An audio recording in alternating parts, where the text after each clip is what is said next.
There was no cast net, and the boy remembered when they had sold it. But they went through this fiction every day. There was no pot of yellow rice and fish, and the boy knew this too. 85 is a lucky number, the old man said. How would you like to see me bring one in that dressed out over 1,000 pounds? I'll get the cast net and go for sardines.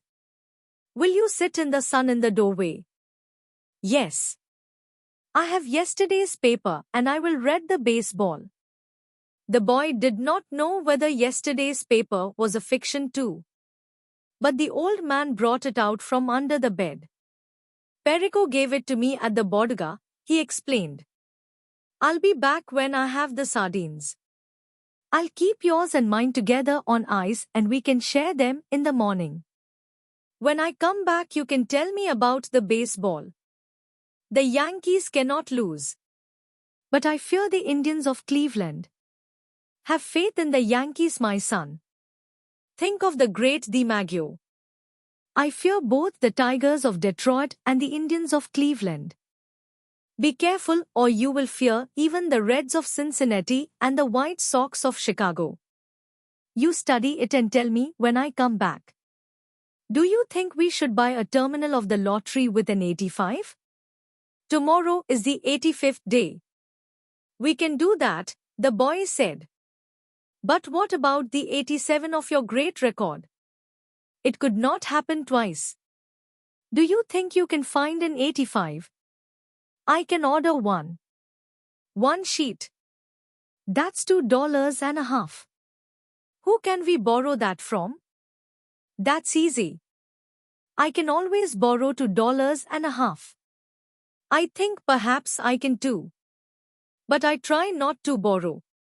First you borrow. Then you beg. Keep warm, old man, the boy said. Remember, we are in September. The month when the great fish come, the old man said. Anyone can be a fisherman in May. I go now for the sardines, the boy said. When the boy came back, the old man was asleep in the chair and the sun was down. The boy took the old army blanket off the bed and spread it over the back of the chair and over the old man's shoulders. They were strange shoulders, still powerful although very old, and the neck was still strong too, and the creases did not show so much when the old man was asleep and his head fallen forward. His shirt had been patched so many times that it was like the sail, and the patches were faded to many different shades by the sun. The old man's head was very old though, and with his eyes closed there was no life in his face. The newspaper lay across his knees and the weight of his arm held it there in the evening breeze. He was barefooted. The boy left him there, and when he came back the old man was still asleep. Wake up, old man, the boy said, and put his hand on one of the old man's knees. The old man opened his eyes and for a moment he was coming back from a long way away. Then he smiled. What have you got? He asked. Supper, said the boy.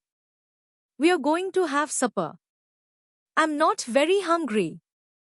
Come on and eat. You can't fish and not eat. I have, the old man said, getting up and taking the newspaper and folding it. Then he started to fold the blanket. Keep the blanket around you, the boy said. You'll not fish without eating while I'm alive. Then live a long time and take care of yourself, the old man said. What are we eating?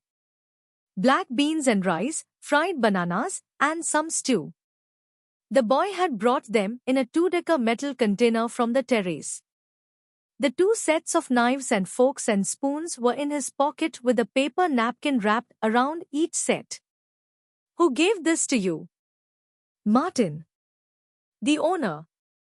I must thank him.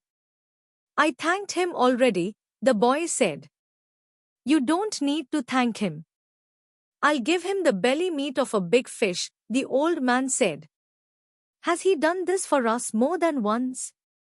I think so. I must give him something more than the belly meat then. He is very thoughtful for us. He sent 2 bears. I like the beer in cans best. I know. But this is in bottles, Hatui beer, and I take back the bottles. That's very kind of you, the old man said. Should we eat? I've been asking you to, the boy told him gently. I have not wished to open the container until you were ready. I'm ready now, the old man said. I only needed time to wash. Where did you wash?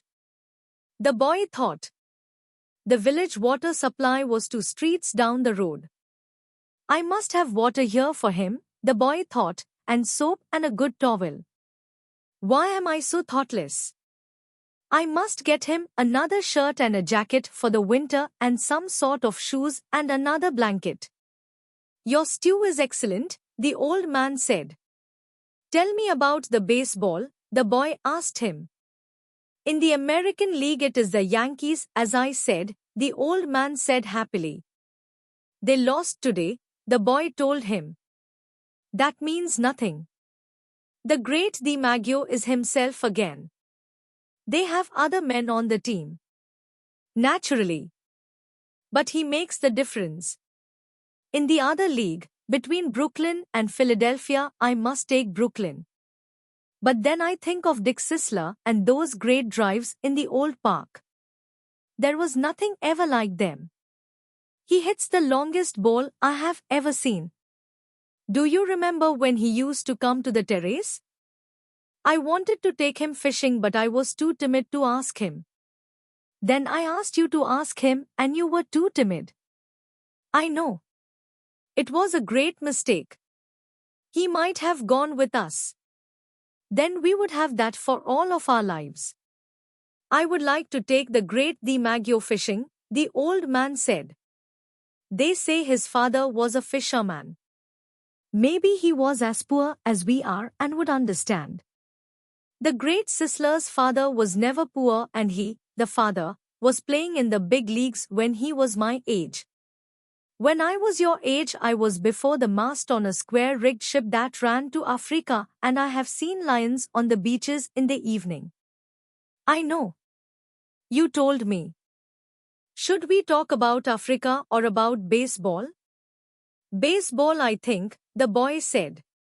Tell me about the great John J. McGraw. He said Jota for J. He used to come to the terrace sometimes too in the older days. But he was rough and harsh-spoken and difficult when he was drinking. His mind was on horses as well as baseball. At least he carried lists of horses at all times in his pocket and frequently spoke the names of horses on the telephone. He was a great manager, the boy said. My father thinks he was the greatest. Because he came here the most times, the old man said. If Duruka had continued to come here each year your father would think him the greatest manager. Who is the greatest manager, really, Luke or Mike Gonzalez? I think they are equal. And the best fisherman is you. No, I know others better. Cuva, the boy said. There are many good fishermen and some great ones. But there is only you. Thank you. You make me happy. I hope no fish will come along so great that he will prove us wrong.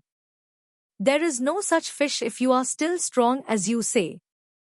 I may not be as strong as I think, the old man said. But I know many tricks and I have resolution. You ought to go to bed now so that you will be fresh in the morning. I will take the things back to the terrace. Good night then. I will wake you in the morning. You're my alarm clock, the boy said. Age is my alarm clock, the old man said. Why do old men wake so early? Is it to have one longer day? I don't know, the boy said. All I know is that young boys sleep late and hard. I can remember it, the old man said. I'll waken you in time. I do not like for him to waken me. It is as though I were inferior. I know. Sleep well, old man. The boy went out. They had eaten with no light on the table, and the old man took off his trousers and went to bed in the dark. He rolled his trousers up to make a pillow, putting the newspaper inside them. He rolled himself in the blanket and slept on the other old newspapers that covered the springs of the bed. He was asleep in a short time, and he dreamed of Africa when he was a boy, and the long golden beaches and the white beaches, so white they hurt your eyes, and the high capes and the great brown mountains. He lived along that coast now every night, and in his dreams he heard the surf roar and saw the native boats come riding through it.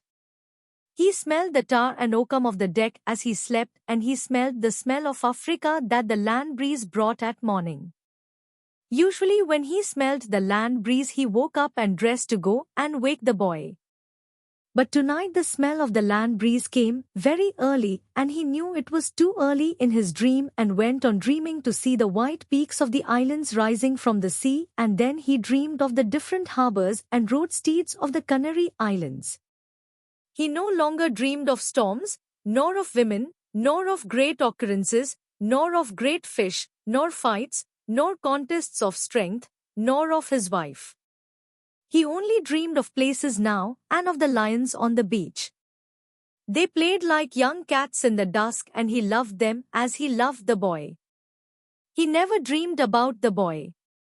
He simply woke, looked out the open door at the moon, and unrolled his trousers and put them on. He urinated outside the shack and then went up the road to wake the boy. He was shivering with the morning cold. But he knew he would shiver himself warm and that soon he would be roving. The door of the house where the boy lived was unlocked, and he opened it and walked in quietly with his bare feet. The boy was asleep on a cot in the first room, and the old man could see him clearly with the light that came in from the dying moon. He took hold of one foot gently and held it until the boy woke and turned and looked at him. The old man nodded, and the boy took his trousers from the chair by the bed and, sitting on the bed, pulled them on. The old man went out the door, and the boy came after him. He was sleepy, and the old man put his arm across his shoulders and said, "I am sorry." "Cuva," the boy said. "It is what a man must do." They walked down the road to the old man's shack, and all along the road, in the dark, barefoot men were moving, carrying the masts of their boats. When they reached the old man's shack, the boy took the rolls of line in the basket and the harpoon and gaff, and the old man carried the mast with the furled sail on his shoulder. "Do you want coffee?" the boy asked.